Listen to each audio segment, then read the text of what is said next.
Hello, how's it going? Good. How are you? Doing well. I am, wanted to start kind of by first learning a little bit more about Swayable, so we have a little bit of context there, and then just kind of dive into maybe some interesting ways that you all are using machine learning and, interesting ways that Yeah. you use it in the future. So I guess let's start with that. Just maybe tell me a little bit about Swayable and what you're working on now. Yeah.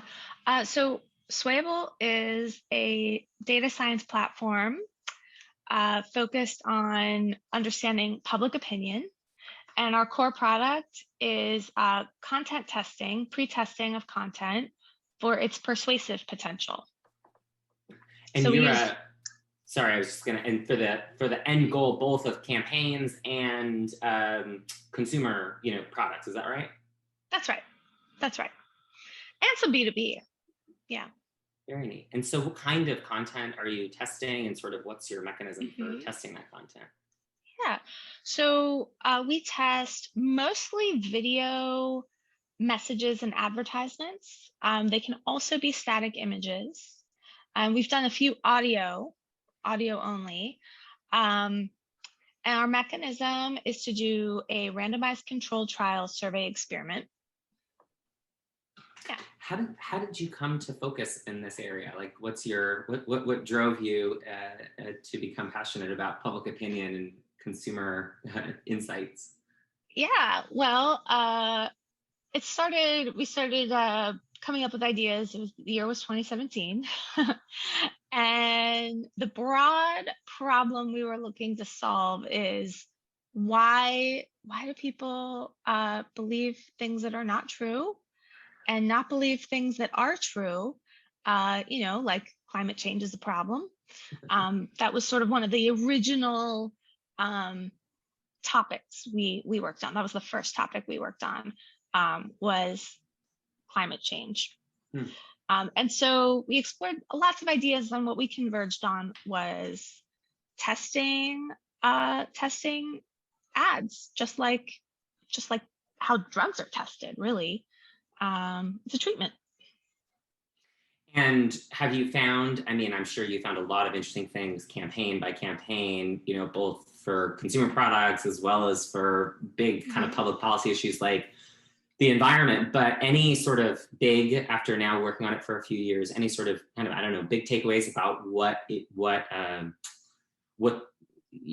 to expect when trying to apply a sort of how you might test drugs methodology to how we test opinion?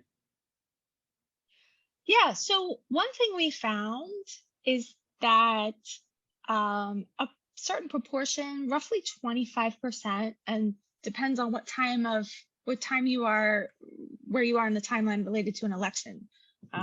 But roughly 25% of advocacy related ads can cause backlash, Hmm. actually, Wow. which is why one of the reasons it's very important to test. Um, I haven't really seen anyone who's good at guessing what the outcomes are. People might think they're good at guessing it. There's a whole series called Mad Men where they stand around and argue over it, right? But when you test it rigorously, sometimes the results can be surprising. There can be backlash. Closer to the election, it gets harder and harder to change people's opinions. We can see that in our data, and it's consistent with external research. Very interesting. And, Yeah. uh, obviously, this is a very data driven approach. Can you talk a little bit about how machine learning has played a role in the offering that your company has made to your Yeah, clients? absolutely. So for every metric that we're measuring, so every sort of KPI, and a series of supporting metrics, a test can have anywhere from 3 to 30 metrics, or even more in some cases. We train a model in the cloud on the fly that's custom to that test. So if you're testing, a few pieces of content and you have, 10 metrics, we're training 10 models, one per metric. The inputs to those models are, all the questions that are pre-treatment. So demographics, psychographics, things that we pull in based on your zip code, all go into that model. And then we use that to get the most statistical power possible out of the data we collect through the survey. And what does the end result for the user look like? What are they presented with? Yeah, so right now the end result is our results page, where you can explore all of the output of this of the test and the statistics that are calculated from the model. I also should mention we also have some NLP models that we're using, because we also ask qualitative questions. Usually after the test, sometimes it's before the test. It depends on the goal.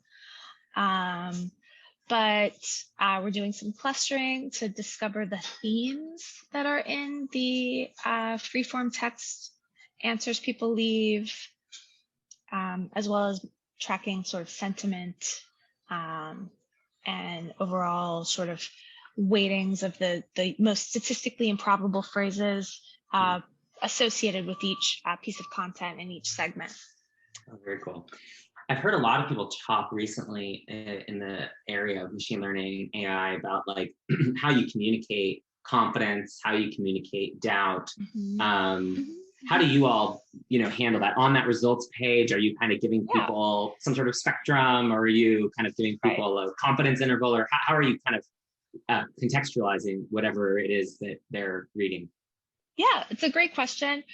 So both James, CEO and co-founder, and I are scientists. That's our background. We know each other from physics grad school.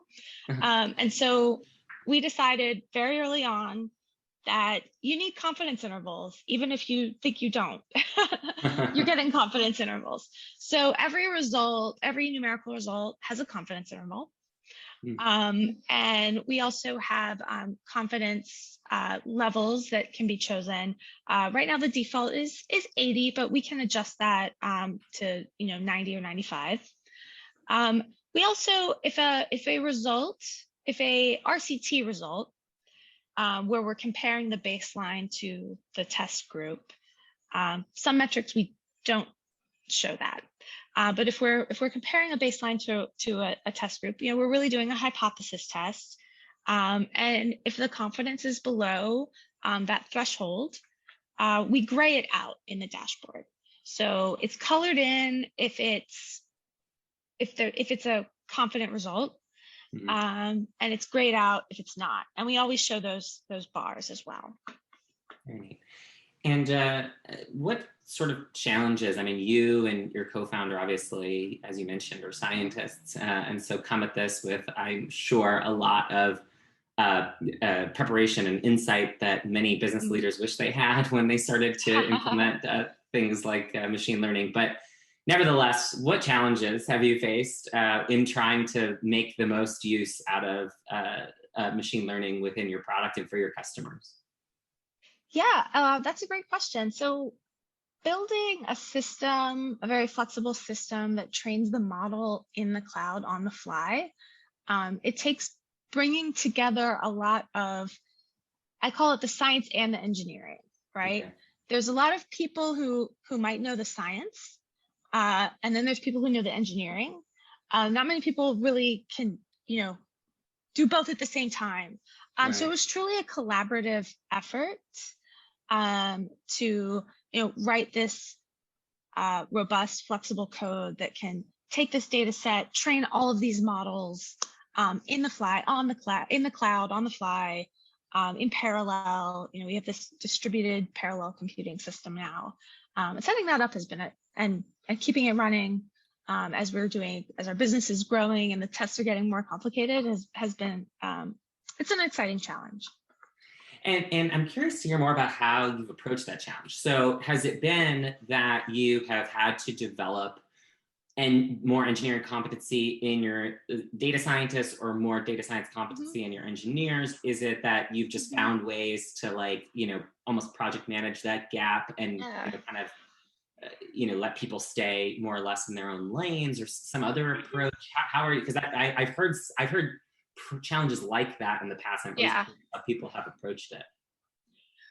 Really to build out the machine learning component, we had a series of working sessions. I mean, I think that's the best way to do it. You can't communicate this stuff in, Pivotal tracker tickets or Jira tickets.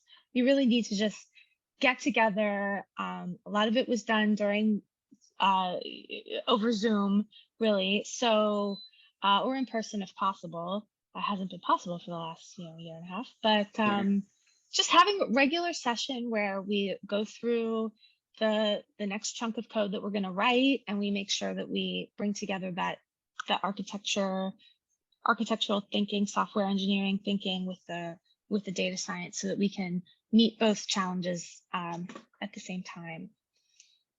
And it sounds like you mentioned this is something that is ongoing, which makes sense because the business continues to grow. I'm sure the challenge continues to expand. And so it just something that I'm sure you continue to have to kind of invest in.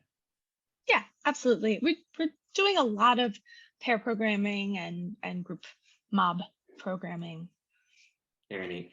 And from your customer's perspective, maybe even going back a bit to the confidence interval question, any challenges there, or in making sure that they kind of understand what you're providing them? I mean, how I guess are they interpreting what you're providing them, and do they see it as machine learning? Is that an attractive sort of offering that is part of your value proposition that you pitch to them, or is that kind of just background technology that kind of they're not super clued into?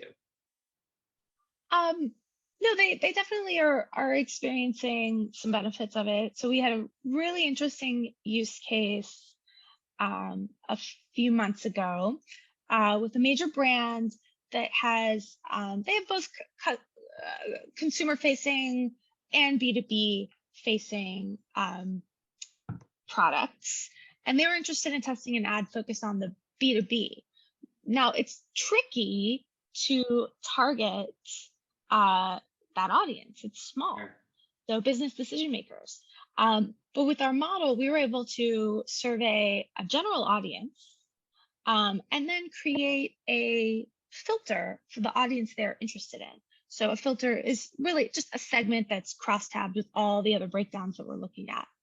Now, it was a small sample in that filter, but the advantage of the machine learning approach is that you're maximizing the statistical power for every subsegment, borrowing statistical power from the whole sample. And what we were able to do is, on the side in our staging environment, we reanalyzed it as if we weren't using the model, using a frequentist approach. And we found that the confidence intervals were 10x smaller using the model. So it was a really interesting case. So this is a test that would be outrageously expensive if you weren't using machine learning, outrageously expensive to, acquire data from this very, very tiny segment. Very interesting. And I'm curious, from like a almost market demand side of things, do you envision then customers in the future kind of seeking out like, hey, I need a machine learning solution to my market testing because I'm trying to, because I can't, there's no other way to do it economically? Like, do you, because that sounds to me so attractive that I imagine that we're at the cutting edge of it, but it feels like that's the kind of thing that will be sought after pretty explicitly in the not too distant future, if it's not already. Absolutely. I mean, if you're not using a model to analyze this kind of test, a survey, the traps that you fall into are when you start looking at small segments, you end up with, if you're just taking an average and you've got 10 people, one person can throw the whole thing off, right? So you end up with a lot of red herrings, a lot of results that aren't real. So the model corrects for that. The other is that teeny tiny imbalances, even if you have robust treatment group assignment, randomization, you'll get just the slightest imbalance. A few more conservative people were in that treatment group will impact the results, and the model corrects for that as well. That's very cool. And I imagine I imagine we'll just continue to hear a lot more about this because it's, I think, no secret to anyone, because it's both in sort of the, it's like in everyday newspapers as well as all sorts of specific verticals and industries that it, at least you hear, it seems like traditional methods of trying to gather public opinion are just getting more and more difficult. And so it's very interesting to hear that machine learning, of all things, is helping to kind of combat maybe some of that. Yeah, absolutely. Last question here for you is just about the future. I'm so curious to hear what you're most excited about for Swayable. Like, what do you see as maybe the next frontier when it comes to leveraging machine learning to improve the growth of your business and the customers that you serve? Yeah. So some of the future, I think, is continuing to iterate on which questions we ask on the survey. Some questions are more predictive than others. And the more predictive they are, the better your results can be. So building a feedback loop where we can look at every test and see, okay, what was the best question? What were the most helpful questions for this test? And how can we use that information to continue to improve results in the future? Very neat. And I guess maybe a brief follow-up to that. So you all, as you're continuing to develop these new tests, these new surveys, you're able to draw on sort of the performance and the predictive power of those questions for previous iterations of that question, even in different contexts. So I guess that's also a pretty interesting component. Very cool. Well, hey, I really appreciate you taking the time. It's been super interesting to learn a little bit more about Swayable and the way that you all are using data and machine learning. Clearly very ahead of the curve, and I'm very excited to stay in touch and see how things go in the future. Thank you. Thanks for inviting me to share our story. Absolutely. Well, good luck and have a great rest of your day. Thank you. You too. All right. Take care. Bye-bye. Bye-bye.